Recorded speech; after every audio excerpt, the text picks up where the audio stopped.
Clear चीज़ लिखी हुई है कि इंशाल्लाह जो भी हमारी हैसियत होगी, जिस काबिलियत के काबिल हम होंगे, उसके मुताबिक हर मजलूम तबके के लिए हम आवाज़ उठाएंगे इंशाल्लाह। इसी नज़रिए को मद्देनज़र रखते हुए मैं ये पिछला जो हफ्ता गुजरा है, हफ्ते वाले दिन में इस वक्त जड़ावाला में था, और जो हमारे मसीह बरादरी के पाकिस्तानी हैं, जो उनके साथ जुल्म हुआ, उनके साथ इज़हार यकजहती करने के लिए मैं सुबह गया जड़ावाला में, दिन उन लोगों के साथ गुजारा और शाम को मैं वापस आ गया। कहने का मकसद है कि फ़िलहाल मेरी कोई बहुत ज़्यादा पहुंच नहीं है, मैं कोई बहुत मालदार आदमी नहीं हूँ, मेरे पास बहुत ज़्यादा अख्तियार नहीं है, मैं एक रिटायर्ड आर्मी ऑफिसर हूँ,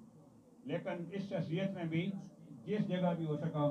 मैं इंशाल्लाह आप लोगों के लिए अपनी पार्टी के प्लेटफॉर्म पे, अपने ज़ाती